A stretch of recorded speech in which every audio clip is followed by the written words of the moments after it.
Live. Well, good morning, friends and neighbors and foes.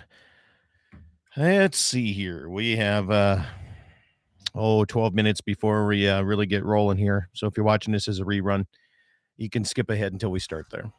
Unless you want to hear the comments made earlier. That's just fine with me. Just dandy. Welcome to Saturday, August 9,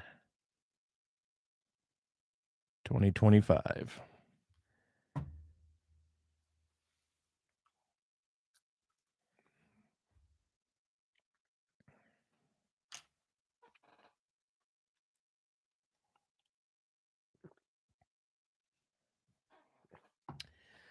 Yeah, so what else is going on? Let's see here.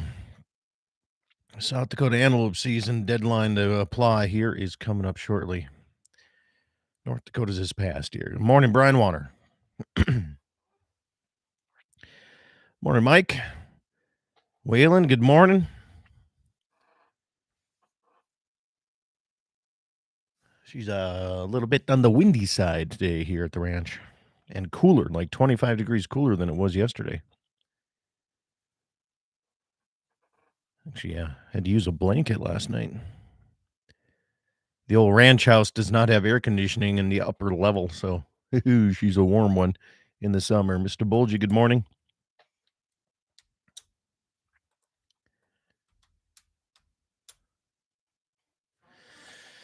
One shot cap. Morning. Mr. Muth, good morning. A little chilly for August, yeah. Yeah, it's been a strange July, and I don't know. I'd have to go and add it up, but I think from the Independence Day until now, I think we're close to 8 to 10 inches of rain here at the ranch. Just in the Yeah, it's crazy. Karen, good morning.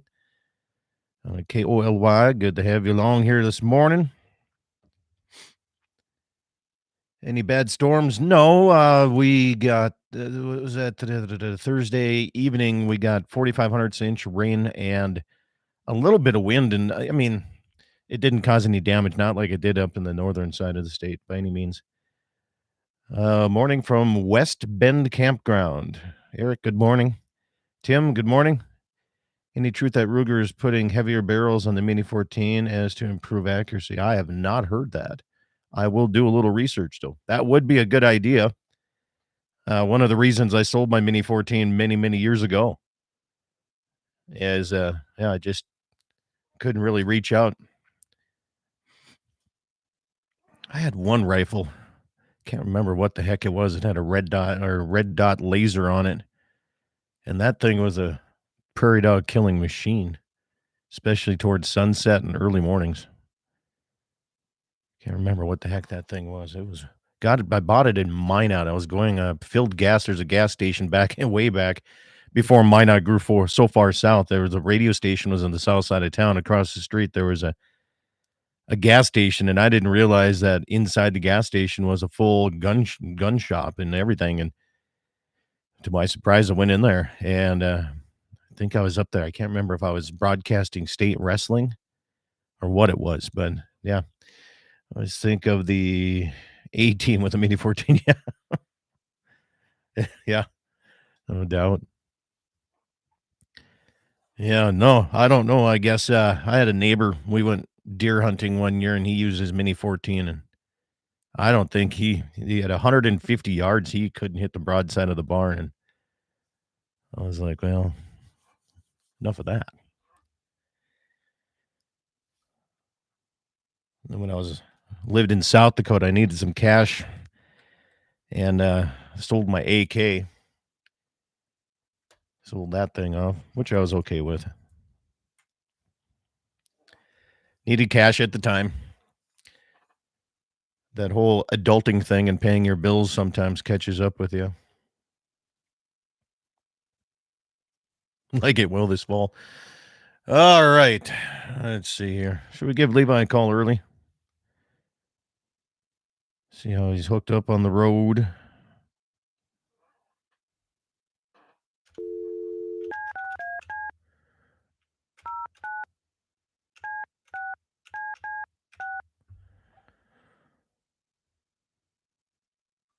Terrible. I don't remember names anymore or numbers. That's the thing. Why isn't this going through? The wireless customer you are calling is not available. Interesting. I have the face for TV. I do not, Waylon, but thanks for trying. Let's see here.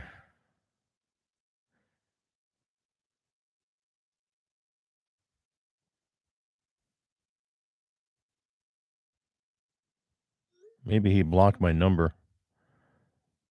Let's try it again. Maybe I dialed wrong. Maybe, right? I don't think so.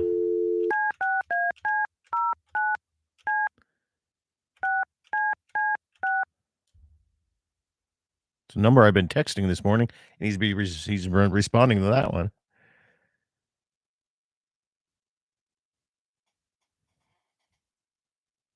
Interesting.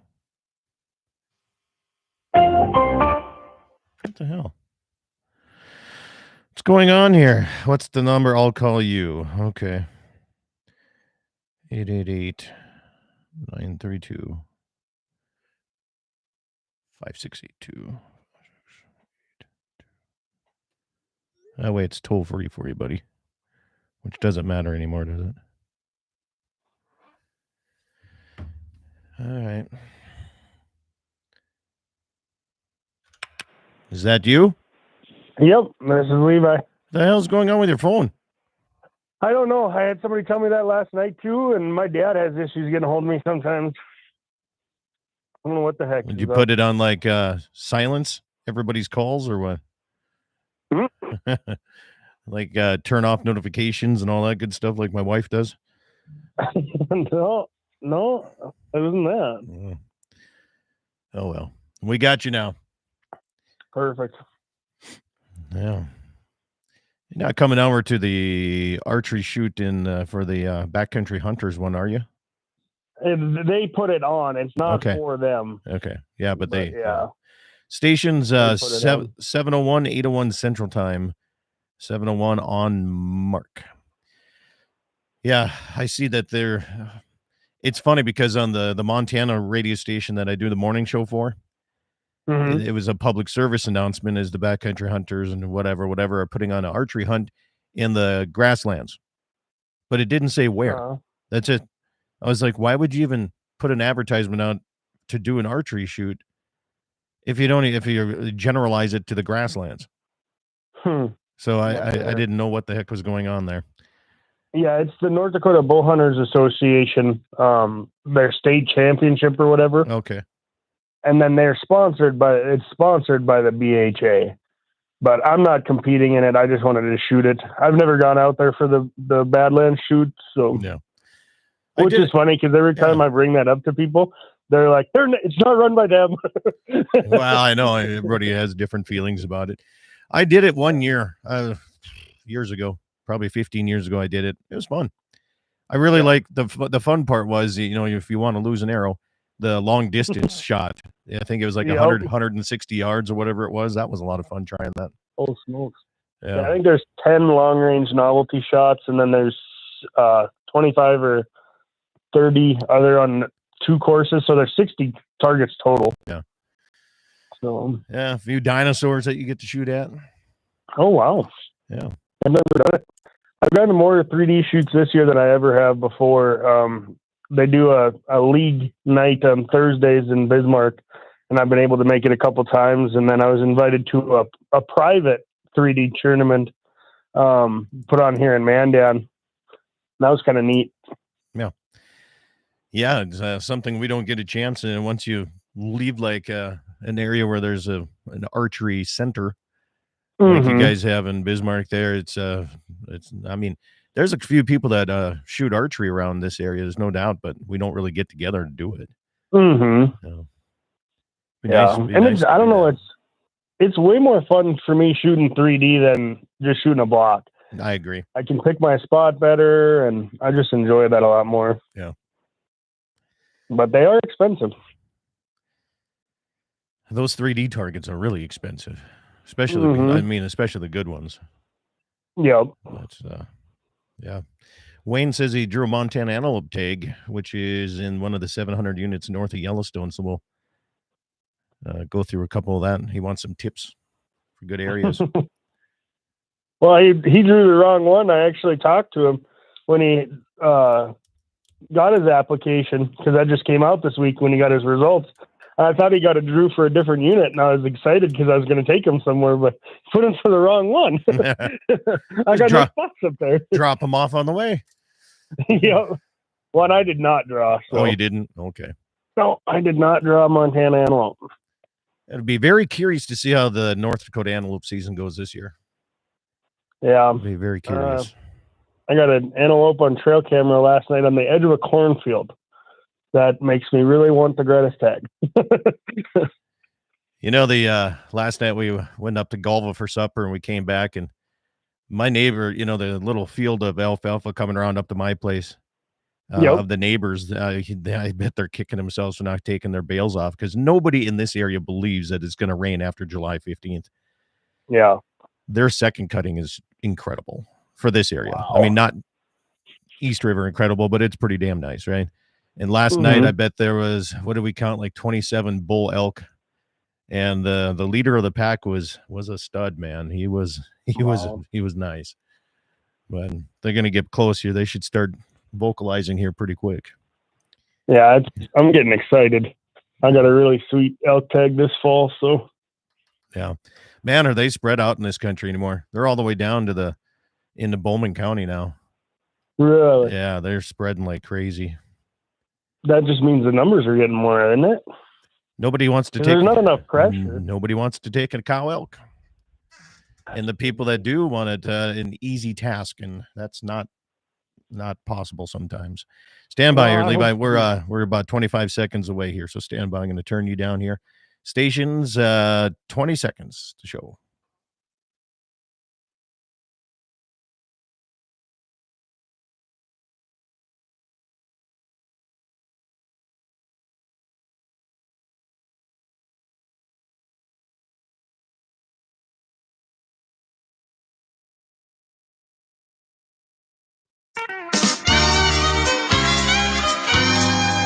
Good morning, everybody. Welcome to the Saturday edition of Dakota Prairie Outdoors. Heard all across great radio stations throughout the Dakota Territory.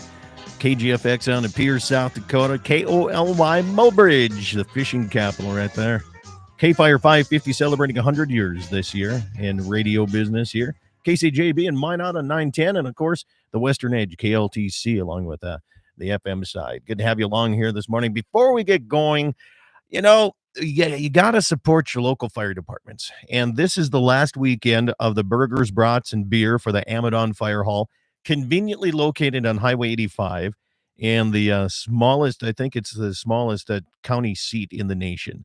I think they got that title back after one of the families moved away. But the burgers, brats, and beer, it's their only fundraiser throughout the entire year. So if you're swinging through Highway 85 today and tomorrow, swing in. Have yourself a burger, brat, and if you're not driving, have yourself a beer.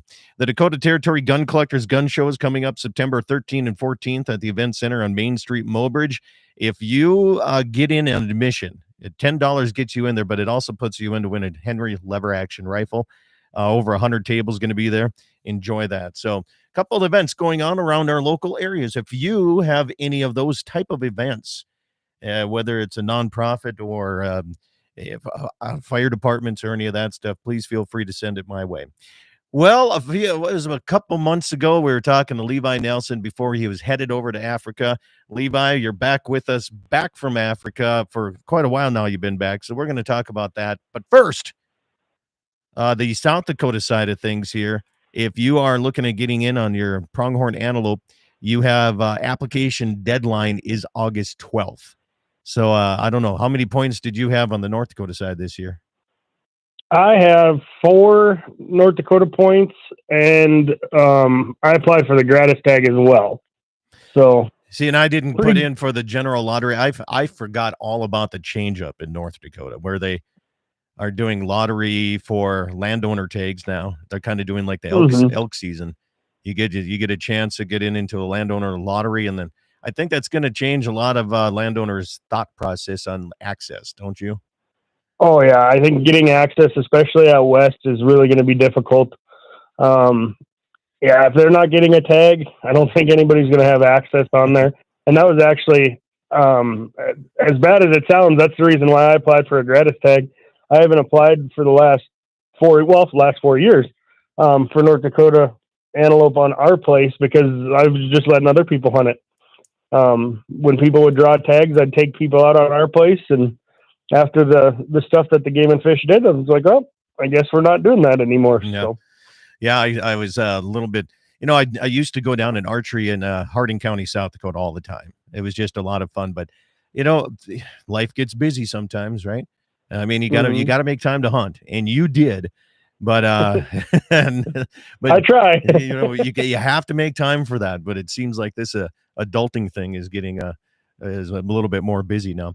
So Waylon says here he's got 8 points. Jesse, I think he's got like 14 points. So, I mean, sometimes you get lucky and you get drawn, and then sometimes you have to wait quite a few years. And it just depends where you're applying. If you look at the statistics in the different units in North Dakota, there are some units if you have 8 to 10 points, you have a dang good chance of drawing. Yeah. And then there's other places you could have 10 to 12 points, and you still are looking at a pretty hard draw. Oh, and when old JD came down here, when he drew an antelope about 5-6 years ago now, and I told him, well, it shouldn't take very long. He's like, oh, yeah, whatever. And I think it was in 45 or 50 minutes, we were back with 2 of them. And he was like, I just can't believe that. I just can't believe that. So he texted me. He said, hey, do you guarantee another 45-minute hunt if I get drawn this year? And I said, absolutely. I'm not saying how big it's going to be, but I can get you on it within 40 minutes. That's not a problem there. So, yeah. Absolutely. Let's see here. Wayne Booth says he's drew his Montana antelope tag, and he's in 007-21, which is 700 units north of Yellowstone River. He says, you have any tips for good areas up that way? There's a lot of public land in eastern Montana, and typically there's no shortage of antelope. It's getting harder and harder to draw, so I think you'll have less competition, but I mean, I just hit them sagebrush and alfalfa fields that are on public, and I think knocking on doors for antelope in Montana is a lot easier than asking permission for deer or elk. Yeah. So yeah, it seems like the speed goats, they have a little bit easier time saying, yeah, go ahead and go after those. I wonder why is that? I mean, they've been called prairie maggots for years. There's a lot of people that don't like eating them. I love them. I think they're I don't know. Some of the best tasting wild game I have ever eaten is pronghorn. I actually just had some for breakfast here. So yeah, they're my favorite, but I don't know. It's just not as many people are crazy about them, especially in Montana, Wyoming, South Dakota. They're big for us here because it's so rare that we get to hunt them. But you go to them other states where they're easily accessible. People just aren't as crazy about them. I think Wyoming is coming up here. When is it, this weekend or next weekend? Did they already open? Yeah, I believe the 15th. Yeah, so the 15th they open. So do you have any tags in the Wyoming side? I don't. I have 0 Wyoming points this year, or tags this year, and I actually don't have any archery antelope hunts this year because I'm going to Alaska in August here. I leave on the 16th of August to head to Alaska, so I won't be participating in the archery antelope season. All right, so what's in Alaska for you? It would go from Africa to Alaska. What are you doing? I'm hunting blacktail deer on the Sitka Island, and then we're fishing. Okay. Yeah, blacktail. So we actually bought this at the SCI banquet last year. I see. Yep. Did you make the banquet this year? I did, yep. Okay. How did it go? It was good. Good showing of people. There was a lot of auction items, a lot of hunts. If it wasn't for my schedule being so full, I probably would have ended up buying a couple more hunts this year, but we're kind of booked out for a while. So what's the appeal to a blacktail deer? The location they're in, a different species of deer. They're very similar to a mule deer, but smaller. So easier to pack out. That'll be one nice thing for sure. And I've heard how amazing they taste. Yeah. So, and I think like the racks, I mean, what's a high scoring like blacktail? I believe it's pretty low. I believe a Boone and Crockett blacktail deer is 100 or 105 inches. Yeah. And I think So, they're put quick. that into perspective. What are you using? Archery still? Nope, I'm going to be using my gun up there. I'm going to use a 300 Win Mag. 300 on a small deer like that? Come on now. There's no such thing as more dead than dead. There's such a thing as saving some meat, though.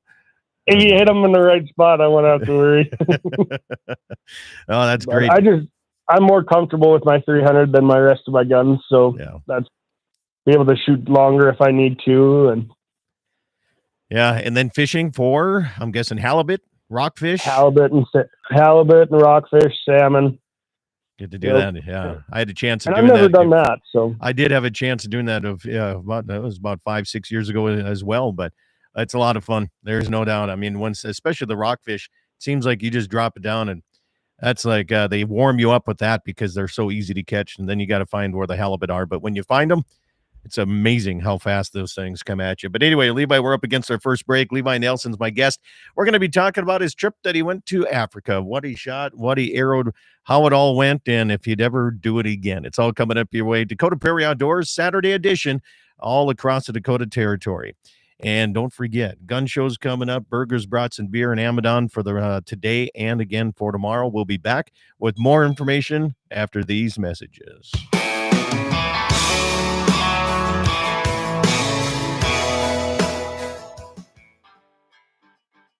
Join Pfeiffer's Auctioneers for these upcoming equipment auctions throughout the region, featuring these excellent retirement auctions in Albany, Minnesota, in Sherwood and Mapleton, North Dakota, and Baker, Montana.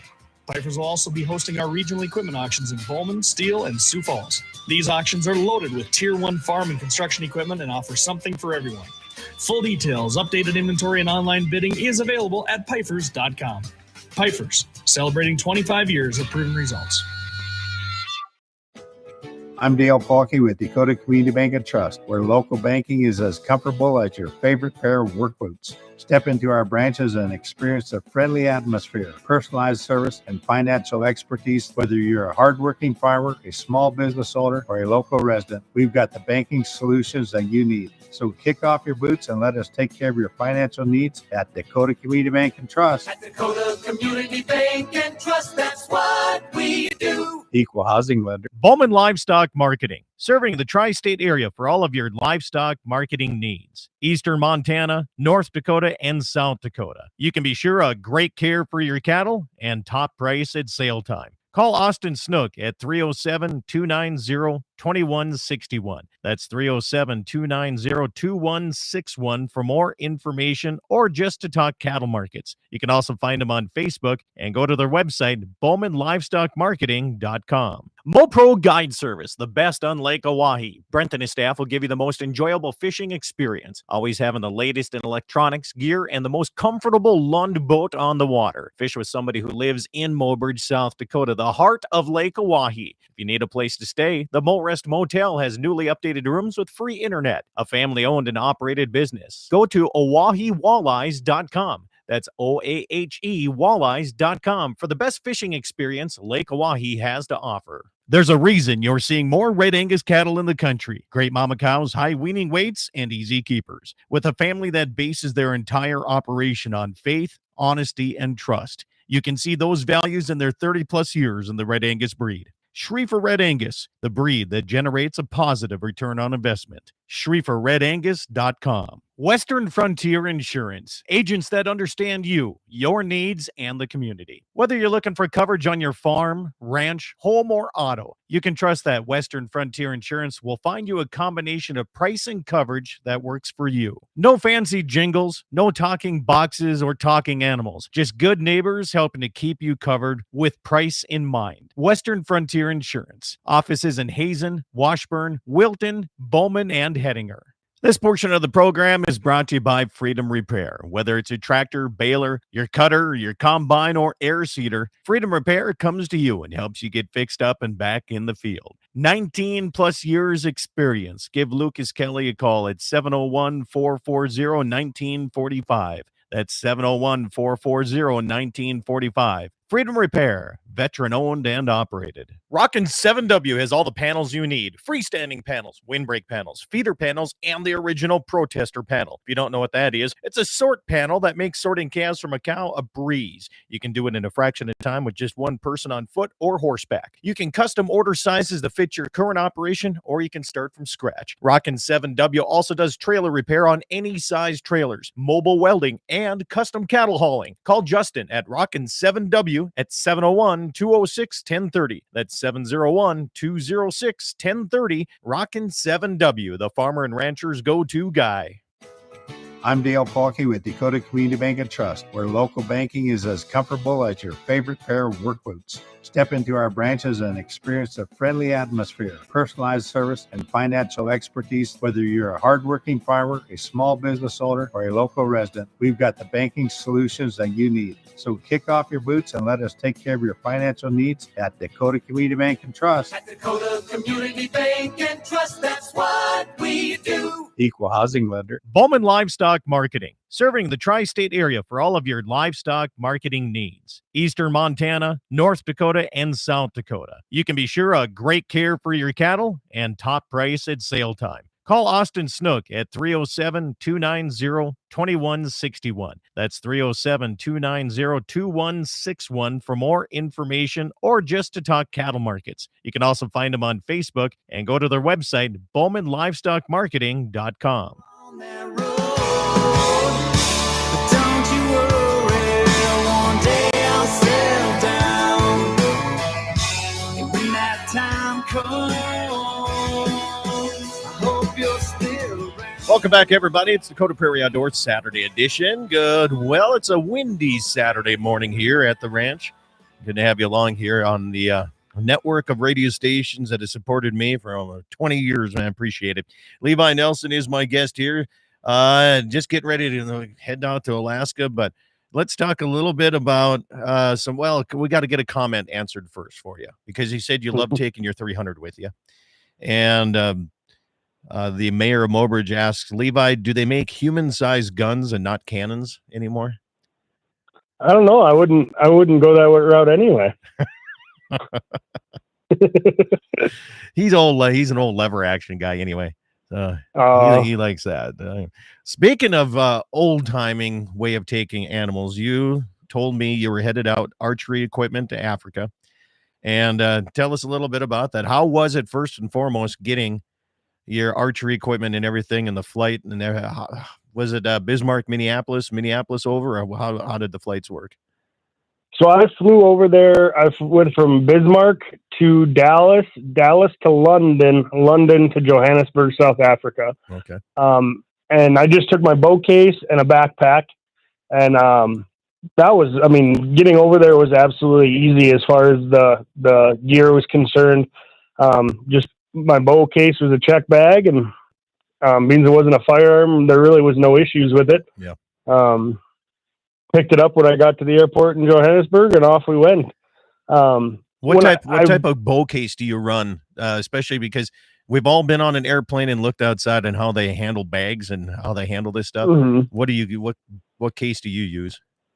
I couldn't even tell you offhand what the brand name is. I believe it's a Pelican. Okay. It's a big case. It's hard. It's pretty heavy. And it's got foam in it. And then when I put my weapon in there, I wrap it up in clothes. Especially my sight and stuff like that. I got to get the clothes there anyway, and I just use them as padding for the flight. And then I got a cool little tip from a guy that has been to South Africa a few times. I put a tracking a tablet or whatever they call it in my case, so that way I could monitor it via my phone, make sure that my case got on the flights and made it to where we were going. That's a great idea. And it went good. Like I had zero issues with my bow getting there and getting home. Leaving when they checked your bag, did they, like when I left Rapid City to go hunting in Texas? Holy cow! The TSA went through my case like crazy. Mm-hmm. Did they go through? Yeah, they went all over. Yeah, it was never the way I had it when I left. They went through it, and I was kind of nervous. I shoot a handheld release, like a thumb button. Yep. And I'd heard on a podcast, people had flown out of LA and they had them in there, and they actually got questioned about having brass knuckles in their case Oh, geez. because those releases kind of resemble a brass knuckles. And I had 2 of them, and I was like, boy, I sure hope they don't mind them. But I had 0 issues with them. So Good. So you get to Johannesburg, and they picked you up and ready to go. yes, as soon as I got out of customs, they were sitting there waiting for me and picked me up, and we drove to the ranch and started an amazing week. Well, 10 days in South Africa. I'd planned on using my bow the whole time unless the hunting got pretty tough, and I hunted the first 9 days of the 10-day hunt with my bow. And I was on the very first morning, I shot a kudu, which was an exciting surprise. Them are usually really hard to hunt. They call them the gray ghost for a reason. Especially with a bow, they're really tough to get. We got super lucky. First morning, one came into the water hole, and a very good bull at that. So we were off and running on the first day, and I proceeded to shoot a baboon with my bow, which wasn't something I was planning on shooting. I remember I was going to say, you said that you're going to have a hard time doing it because it resembles a human too much. So until you actually are out and around them, then you're like, yep, I'll shoot them all. They're just like the prairie dogs of Africa, aren't they? Well, and then if you're at a water hole and they come in, if they see you, and they are very good at seeing you, everybody in the area is going to know you're sitting in that blind. Oh, really? They get up on the trees and they scream, and their scream is just makes the hair on the back of your neck stand up. Huh. They're just scary animals, and they do a lot of damage. The guides over there were explaining to me, they don't look as life or human like as I thought they were going to, which was good for me. But small mammals, they're incredibly hard on. Birds, they're incredibly hard on. Agriculture, they're hard on. I mean, they're not a great animal to have in your area, and they're very overpopulated. All right, so kudu, baboon with your archery equipment. What else? So I shot a Nyala, which was also not necessarily on my list. I traded off for it. We kept seeing this bull that was very big, Nyala rather. And my guide said that if we get a chance at that bull, he said the likelihood of you getting to shoot a bigger bull with your bow is pretty tough. He said, so if we get a chance at that bull, you should shoot him. And we were able to. They didn't come into the water, but we were able to get in close enough to him and shoot him with my bow. And then on my last animal I shot with my bow was a warthog, and we worked pretty hard for that. And because of the baboons, a big baboon kept screwing up our opportunity on the warthogs. So we took care of him, and then we were able to get a very big warthog. The warthogs are pretty. Those things are just prehistoric looking animals, man. Oh, they're nuts, and their skin is hard. Is it really? Like you touch it, and then it's like hard to explain. Like it's almost like a plasticky feel. Like it's just hard. They're a very cool animal, wiry hair and just gnarly looking, and taste amazing. So let's go back to the kudu, your first one that you shot. As soon as you get it on the ground, can you continue hunting, and somebody else takes care of that, or did you help take care of that animal right away? Yeah, so when we got up to it, they do an amazing job taking pictures. They clean the ground, so like there's no grass in the way of the pictures. So we did a bunch of pictures there with it, and then that's what I had asked. I was like, okay, now what do we do?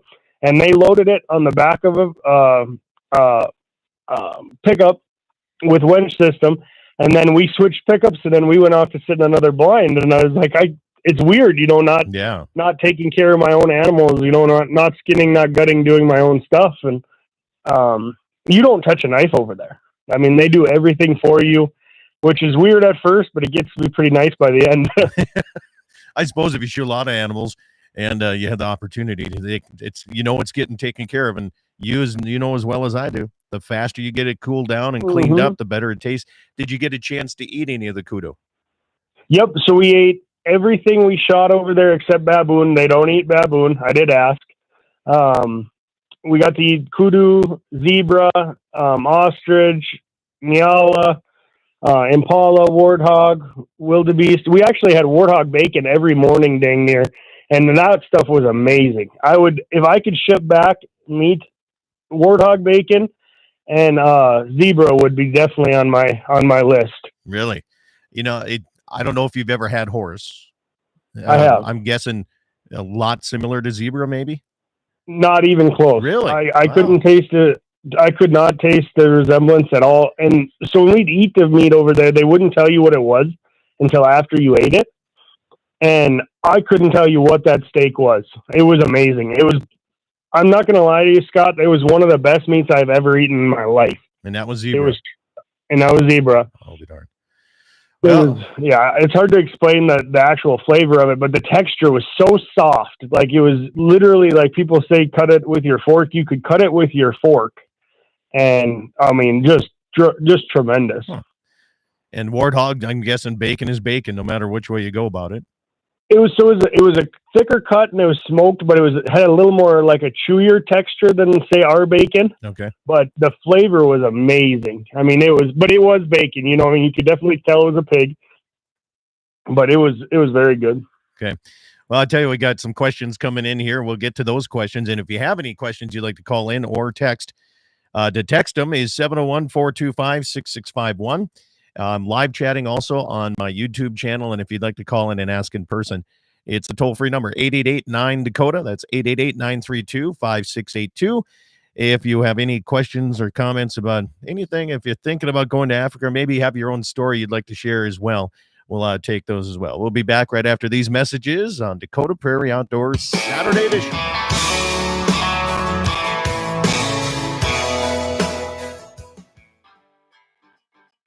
Join Piper's Auctioneers for these upcoming equipment auctions throughout the region, featuring these excellent retirement auctions in Albany, Minnesota, in Sherwood and Mapleton, North Dakota, and Baker, Montana. Piper's will also be hosting our regional equipment auctions in Bowman, Steele, and Sioux Falls. These auctions are loaded with Tier 1 farm and construction equipment and offer something for everyone. Full details, updated inventory, and online bidding is available at Pifers.com. Pifers, celebrating 25 years of proven results. I'm Dale Paulke with Dakota Community Bank and Trust, where local banking is as comfortable as your favorite pair of work boots. Step into our branches and experience a friendly atmosphere, personalized service, and financial expertise. Whether you're a hardworking farmer, a small business owner, or a local resident, we've got the banking solutions that you need. So kick off your boots and let us take care of your financial needs at Dakota Community Bank and Trust. At Dakota Community Bank and Trust, that's what we do. Equal housing lender. Bowman Livestock Marketing, serving the tri-state area for all of your livestock marketing needs. Eastern Montana, North Dakota, and South Dakota. You can be sure of great care for your cattle and top price at sale time. Call Austin Snook at 307-290-2161. That's 307-290-2161 for more information or just to talk cattle markets. You can also find them on Facebook and go to their website, bowmanlivestockmarketing.com. MoPro Guide Service, the best on Lake Oahe. Brent and his staff will give you the most enjoyable fishing experience, always having the latest in electronics, gear, and the most comfortable Lund boat on the water. Fish with somebody who lives in Mobridge, South Dakota, the heart of Lake Oahe. If you need a place to stay, the Mo Rest Motel has newly updated rooms with free internet, a family-owned and operated business. Go to OaheWalleyes.com. That's OAHE Walleyes.com for the best fishing experience Lake Oahe has to offer.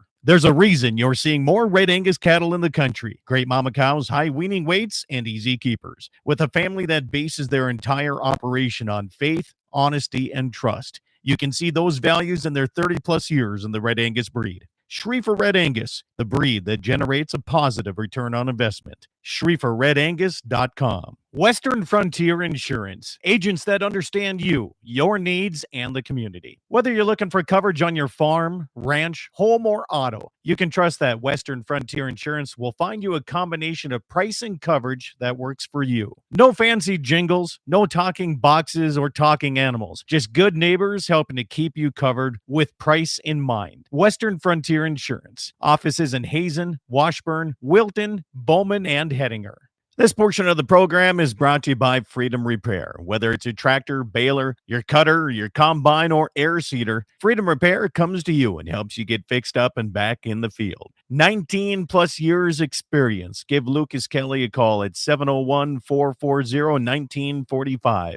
That's 701-440-1945. Freedom Repair, veteran owned and operated. Rockin' 7W has all the panels you need. Freestanding panels, windbreak panels, feeder panels, and the original protester panel. If you don't know what that is, it's a sort panel that makes sorting calves from a cow a breeze. You can do it in a fraction of time with just one person on foot or horseback. You can custom order sizes to fit your current operation, or you can start from scratch. Rockin' 7W also does trailer repair on any size trailers, mobile welding, and custom cattle hauling. Call Justin at Rockin' 7W at 701-206-1030. That's 701-206-1030. Rockin' 7W, the farmer and rancher's go-to guy. I'm Dale Paulke with Dakota Community Bank and Trust, where local banking is as comfortable as your favorite pair of work boots. Step into our branches and experience a friendly atmosphere, personalized service, and financial expertise. Whether you're a hardworking farmer, a small business owner, or a local resident, we've got the banking solutions that you need. So kick off your boots and let us take care of your financial needs at Dakota Community Bank and Trust. At Dakota Community Bank and Trust, that's what we do. Equal housing lender. Bowman Livestock Marketing, serving the tri-state area for all of your livestock marketing needs. Eastern Montana, North Dakota, and South Dakota. You can be sure of great care for your cattle and top price at sale time. Call Austin Snook at 307-290-2161. That's 307-290-2161 for more information or just to talk cattle markets. You can also find them on Facebook and go to their website, bowmanlivestockmarketing.com. On that road, but don't you worry, one day I'll settle down. And when that time comes, I hope you're still around. Welcome back, everybody. The second half of the program, Dakota Prairie Outdoors, heard all across the Dakota Territory. Well, I'll tell you what, Levi Nelson we're talking about his African hunt here, and we talked about the kudu. We talked about a few things here, but some questions come in here. And the first one was, did you eat any biltong, the South African cured meat product? Oh, absolutely. We had biltong all the time. That's kind of like their jerky, but it's not smoked. It's usually air dried. Yeah. And it's usually super tender. A lot of seasoning on them. They're very good. And biltong can be made out of any of those animals, I believe, right? Yep. It's not animal specific. Actually, one of my friends from South Africa that lives here in town, he makes it out of beef, and it is very good. Another question comes in, says, did the baboon grab the arrow after you shot it? And He did not. No. Okay. And you said you didn't eat any of it. So what do they No, do? I did Okay. ask. So what do they do with the baboon after you get it? Do you just leave it there or let the predators take it or what? So, being I didn't want to mount mine, they just removed the skull, and then they actually use it for predator bait, for whether it's jackals or honey badgers, caracals, cervets, and leopards. And leopards aren't hunted on the area that I was at, but they put cameras out so we still could see them. And we actually had the leopards on trail camera almost every day. Oh, bit iron. And Scott Bulgy wants to know, you forgot what kind of tracker that you put in your case. What do you remember? Was it just a iPad or an air tracker? What was it? So mine was called a Tile. I was actually given to it by the bank when I bought my house. But it's basically just like an AirPod. Okay. So any of those work, but it worked really good for you? Yes. Okay. Yeah, it did great. It was nice to be able to see. So I want to talk about the Nyala. Okay, because I pulled up a picture of this thing. It looks like a big broody type of animal. Now the kudu, that's a antelope form, right? That's a form of antelope. Yep. But is the Nyala as well? Yep. So they're actually, both of them are part of the spiral horn family. Okay. I don't know if they're necessarily particularly an antelope, but they're part of the spiral horn family, like a eland or a bushbuck as well. They're very similar to a kudu, just a little smaller. A kudu is about the size of an elk, whereas a Nyala is about the size of a big mule deer. Okay, I thought that looked bigger here. So I pulled up a picture, and it's got some just interesting markings on this thing. Yes, they're gorgeous. And I asked you, are you going to shoulder mount it? I mean, do you get the hide back, or are you going to Euro it? How do you go about this? Yep. And so I'm actually shipping back all the hides, like the whole hides, the back skins and the capes, to do different things with. But right away, I'm just going to European all my animals. And then eventually I'm going to mount them. I just don't have the room yet for them. And then a lot of those animals, they take up a lot of room. They're big animals. Big animals. Plus, you know, I'm telling you what, you got to build a shop. That's all you got to do. Mm-hmm. That's all you have I to will do. eventually build a shop house. Yep. So the Kudo, the Nyala, and I'm guessing that was good eating too. Yep, they were good. Kudu was, I'd say, similar to elk. It was pretty chewy. But I noticed a lot of the animals over there, and it could be the way that they were cooked. They're not gamey. There's not a gamey flavor to them. But Kevin, the owner of the outfit that I was at, did a lot of the meat cooking, and they know what they're doing with their marinating and their seasoning and stuff. So if you just do it, you know, cut them out and throw them on the grill, they might be a little tougher or gamier, but the food was amazing. There wasn't an animal over there that didn't taste good. So a lot of folks in the States over here, when they get an antelope or a deer or anything, they make a lot of sausage all the time, right? Summer sausage and bulk sausage, whatever, breakfast. I don't know. Do they do that in Africa, or do they just use the meat and grind it into burger or steaks? And I mean, how do they utilize it the most? Yeah, they do a little bit. They have like a sausage or a broth that they make, and I can't remember what they call it.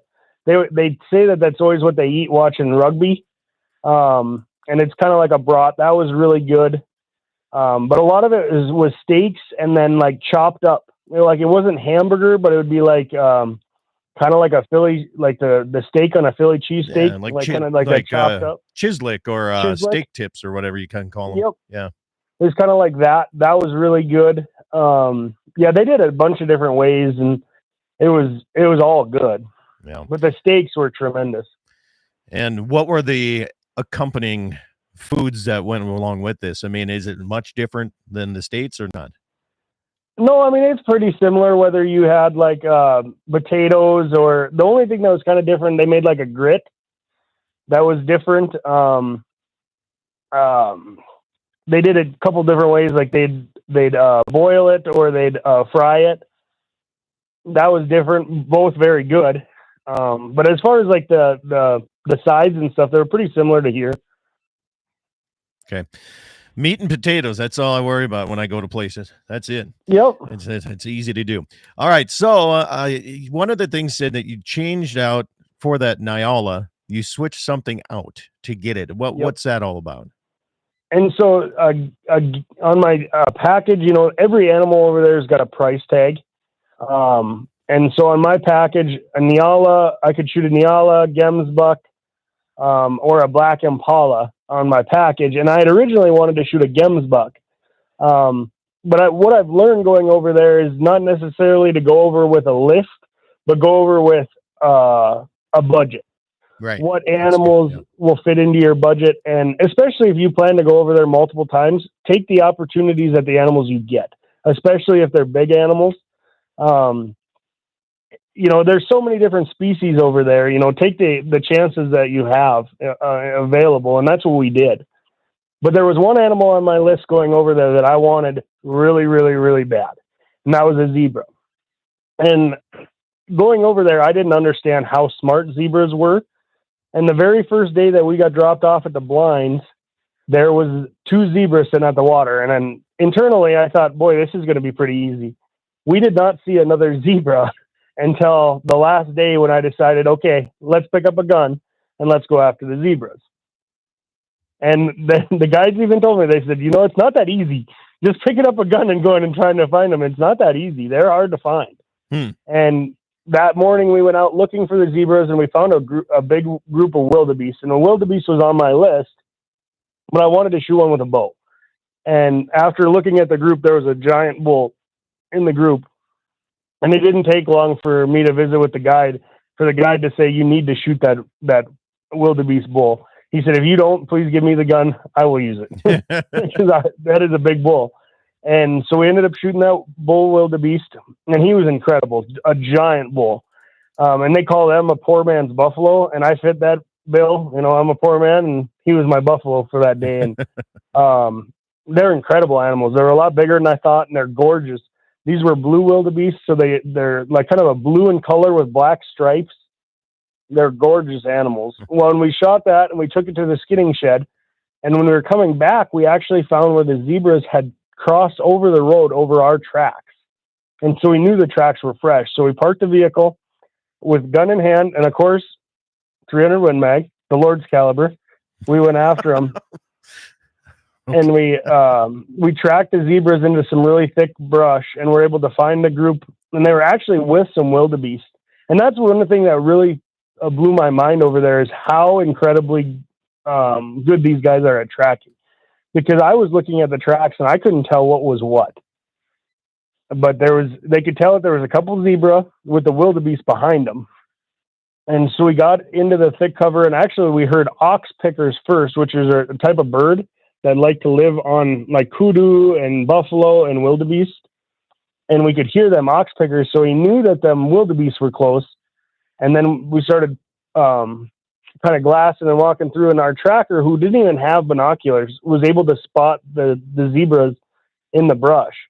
And it took me quite a while just to find them with my binoculars after he pointed them out.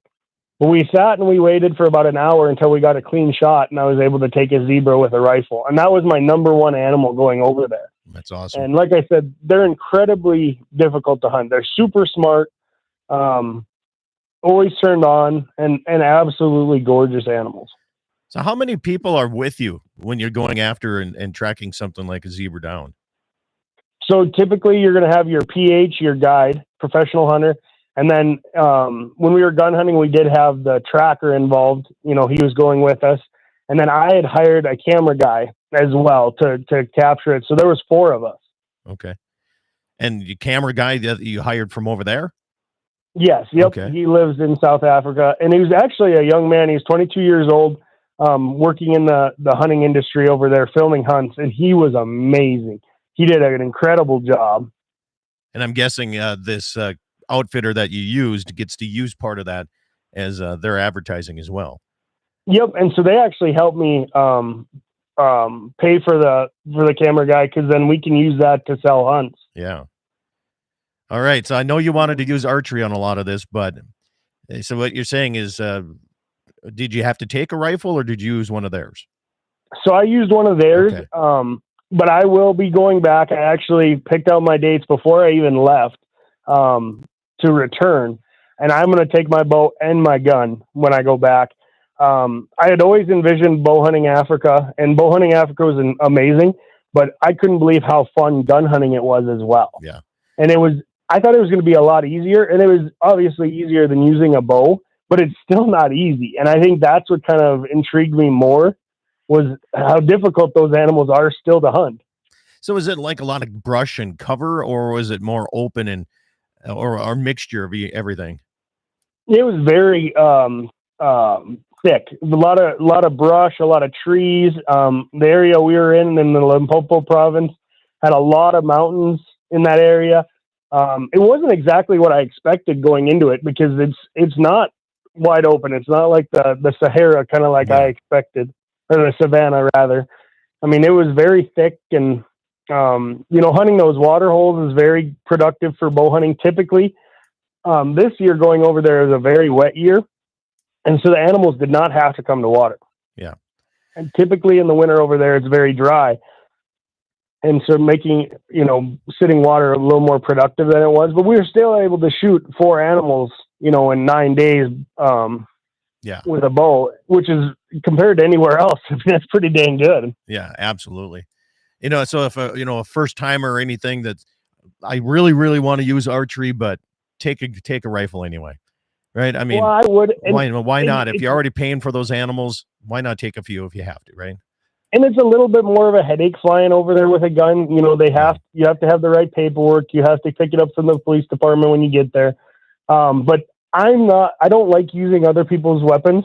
Yeah. The gun I used, funny enough, was actually an American flag wrapped gun that had a American flag painting on it, on the gun. Yeah. Which was really funny, being in Africa. It was a very nice gun, but it's not mine. I'm not used to it. And I actually, they gave you that for a reason. You know that. What? They gave you the American flag one for a reason. I bet they have one dipped in every single color that you could probably. No, that's actually the one they use for everybody. Oh, really? Okay. Yep. Oh, Yep. darn. Oh, I tell you, so when you're talking about, Gene says, go old school, grab the 4570 lever action. That's another thing. For most of these animals, like the blue wildebeest or even the warthog, would a 22 250 work? Would a 6.5 work? I mean, do you need to be a bigger rifle? They do. They have had guys over there with a 6.5 Creedmoor, 6.5 PRC. I personally don't think I'd take anything smaller than a 300 over there, just because the animals are so tough. Mm-hmm. I put a really good shot on my wildebeest with the 300 and it dropped him, but they are so tough. When we walked up to him, he was still alive. Yeah. I mean, they're just an incredibly tough animal. Their hides are thick over there. And their vitals are not in the same place where our animals are. Almost all their vitals are farther forward. So you're having to contend with that shoulder, whether you're shooting with your bow or your gun. Yeah. So a quartering away shot would be really good then. Absolutely. Yeah. Yes. Yeah. So it got me excited about it. And the reason why is I love spot and stock. You know, I mean, I like archery hunting, but I still go spot and stock with that too. And sitting in a blind for me just gets a little tedious after a while. I like to keep moving around. So, but you got me all excited now. And I suppose it's different between outfitter to outfitter and cost. And you and I discussed the cost of that. And, you got to be prepared, right? I mean, it's not going to be a cheap adventure. I mean, for some people, you can get by a little bit cheaper. But what was did you ever run across a giraffe or any big stuff too? Or Oh, yeah. So we saw giraffes. Most days we'd see them driving in. We got to see buffalo. There was no elephants in the area that I was at, so we didn't get to see any of them. We were going to take time to try to go and look for rhinos, but we weren't able to do that. We spent too much time hunting. But yeah, the giraffes were incredible. They're massive, and that's an animal I definitely want to take in my future. Buffalo, I definitely want to hunt with my bow. Actually, on the next trip is what we're talking about doing. And if there is anybody that wants to go, the place I went to was TDK Safaris, and TDK stands for Trust, Dedication, and Knowledge. And I don't think you're going to have a bad time most places you go over there, but TDK, Kevin and Andre did an amazing job. And like I said, I will be returning in 2027. Yeah. Well, it's just give an average cost. I mean, you don't tell us exactly what you paid out, because some people are shy about that, but what should you budget for a first-time trip over there? If you're wanting to go over there and shoot the common animals of Africa, like your impala, blessbuck, kudu, if you want to shoot quite a few animals, in that 6 to 7 animal range, you could, I mean, if you budget about $10,000 to do that, that's definitely in your realm. If you're going to get stuff mounted over there, that's where a lot of your expense comes from, getting them mounted there and then shipped back. But if you want to do just your European mounts or something simple like that, your costs aren't going to be that bad to ship them back. So you can do a European mount and tan the hides, and they take care of that and they'll ship it back. I wonder, and that's all included in the value, in the price of it? No. So you have to pay that. That's separate. Okay. But like I said, if you just do the skulls and the hides shipped back, not mounted, your price isn't near as bad. Okay. Yeah, that would be something that, and like you said too, I got a text message from a South Dakota number, says you talked about barn dominiums, and he showed a picture of his that he has, and I think you need to build one, buddy. if you're gonna get hooked on Africa and you keep going to Alaska too, you're gonna need more space. So tell us the name of the place again. TDK. What was it? TDK Safaris. Safaris. And they will actually be coming up to North Dakota in February of this coming year.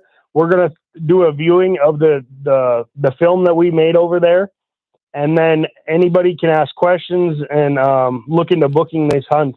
And if anybody has any questions that can't make it, absolutely reach out to me. I can tell you everything I experienced. what prices look like, and what flying over there is like. Because I definitely learned what I'm going to change about flying over there. But having a good place to go is huge. And like I said, TDK is amazing. Another text comes in, says, can you bring any of the meat back? So you cannot bring any meat out of the country, unfortunately. So whatever you didn't eat over there gets stayed right there. And I'm sure they have different places, food banks and whatever they can donate to. Absolutely. The workers at the outfitter take a lot of that meat. And so when you shoot something, they're incredibly excited because they get to take that meat. Yep. Yeah. And so when we brought that zebra in, the smiles on them guys' faces when we drove up to the skidding shed, because everybody loves zebra. Oh, okay. And so they knew that they were going to get to take that meat, and they were pretty excited. All right. Well, I tell you what, we're up against the last 30 seconds here. If people do want to give you a little holler or send you a text, how do they do that? You can either message me on Facebook or Instagram. Is probably the best way to do it. Okay. Yeah, reach out. It's a great time. Yeah, it's always nice to have somebody else's opinion on that. Levi Nelson, thank you for giving us a little excitement about our first trips. Planning, if you are planning, or maybe you get to an auction and you see one, now you have a little bit more idea what it's all about. Thanks for tuning in today on Dakota Prairie Outdoors on the Saturday edition. Eat some meat, drink some milk, wear fur and wool, and enjoy your weekend, everybody. And let's get ready for hunting.